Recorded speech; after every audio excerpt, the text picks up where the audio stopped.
hay una pregunta que atraviesa toda la economía moderna y casi nadie sabe responderla sin posicionarse ideológicamente. ¿Quién debe controlar la economía? ¿El Estado o el mercado? Y en cuanto haces esa pregunta en voz alta, ocurre algo curioso. La mitad de la gente deja de escuchar la idea y empieza a escuchar su bando. Antes de seguir, piensa algo. Si hoy tuvieras que elegir un modelo económico puro, ¿te fiarías más de un Estado que lo controla todo o de un mercado completamente libre? Si algo te sorprende, lo vamos a desarmar. No hace falta prisa, hay tiempo para pensar. Abre la mente, abre el canal. Lo que parecía raro se vuelve natural. Dato a dato, paso a paso, ven que lo entendemos juntos despacio.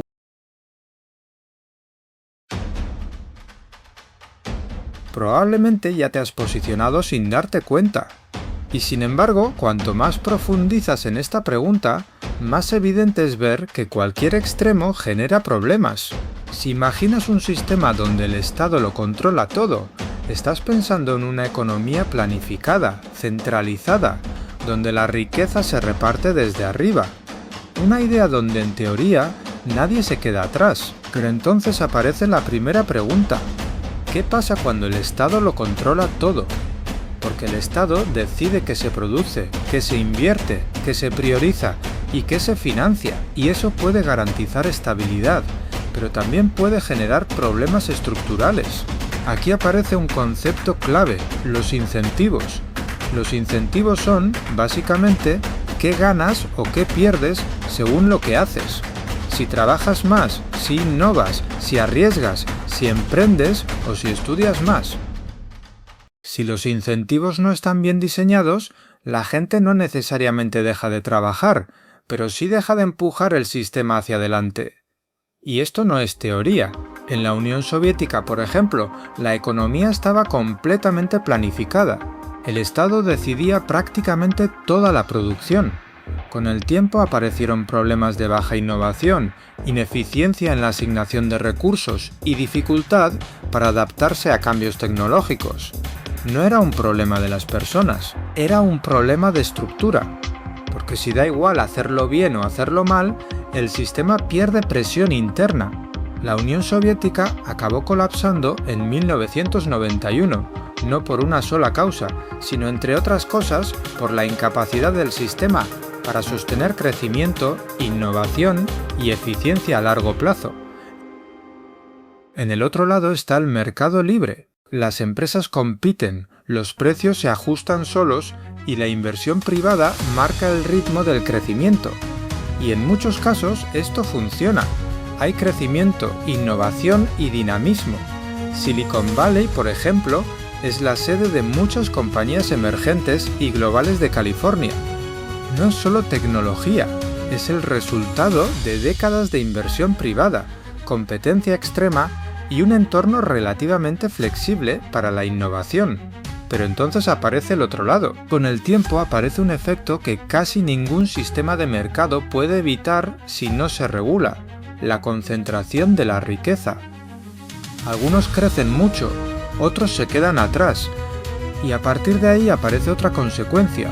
El Estado pierde capacidad de intervenir de forma efectiva, porque depende de una base económica cada vez más desigual. Y aquí es donde el debate se simplifica demasiado, como si esto fuera una guerra entre izquierda y derecha.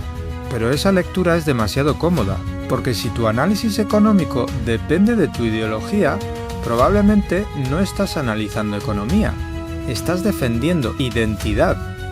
Y esto es importante, porque ambos extremos cometen el mismo error: creer que su modelo funciona en cualquier situación, pero la economía no funciona así.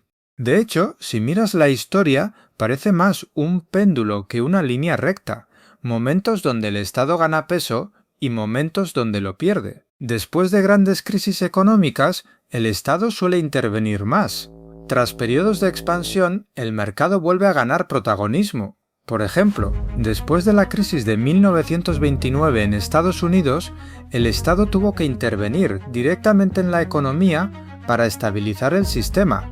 En los años 80, el mercado volvió a ganar protagonismo, con políticas de liberalización.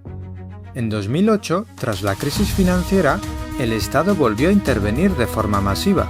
Rescates bancarios, inyecciones de dinero público, bajadas de tipos de interés, compra de deuda. Después el mercado creció, y durante el COVID la intervención pública alcanzó niveles históricos. Porque cuando el mercado falla, el Estado crece. Y cuando el Estado se vuelve demasiado grande, el mercado vuelve a expandirse. Pero siempre hay tensión. Sin embargo, no siempre que crece el mercado hay una sensación de bienestar común en la sociedad, y ejemplo de ello es que precisamente después de la crisis del 2008, mucha gente no sintió esa recuperación de la misma manera. Los gráficos crecían, las bolsas subían, las empresas tecnológicas se disparaban, la economía sobre el papel se recuperaba. Pero mucha gente miraba su cuenta bancaria y no veía esa recuperación por ninguna parte. El crecimiento económico no siempre se traduce en mejora social, y eso explica parte de la polarización política actual. Porque cuando los gráficos suben, pero la sensación cotidiana no mejora, aparece la desconfianza hacia el sistema económico. Y aquí aparece la clave. No se trata de qué sistema es mejor, sino de qué problema estás intentando resolver en cada momento. No es lo mismo una economía en crecimiento que una en crisis. No es lo mismo un país industrial que uno en transformación tecnológica. No es lo mismo un contexto de inflación que uno de estancamiento. Porque el problema no es Estado o mercado, el problema es equilibrio. En un sistema totalmente estatalizado, la inversión privada como motor económico desaparece casi por completo, y eso hace que el crecimiento dependa únicamente de la capacidad del Estado, su eficiencia, su planificación y su financiación. Y entonces surge una pregunta evidente. ¿Qué pasa cuando el Estado necesita dinero rápido si no existe una base privada fuerte que genere riqueza? Pero en el extremo contrario ocurre algo parecido. Si todo se privatiza, el Estado puede ganar eficiencia económica a corto plazo. La inversión aumenta, la actividad empresarial también, pero con el tiempo aparece otra tensión. Porque en cualquier sistema de mercado, si no hay regulación suficiente, aparece un efecto casi estructural, la concentración de riqueza, y con ella una dependencia creciente del sector privado para sostener servicios públicos esenciales. En Estados Unidos, millones de personas dependen de seguros privados para poder acceder a la sanidad, y una enfermedad puede convertirse también en un problema económico.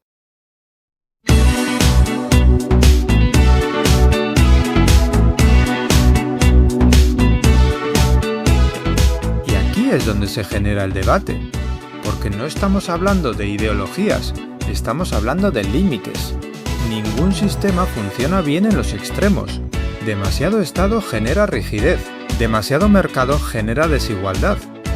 Y entre esos dos polos se construye todo lo demás.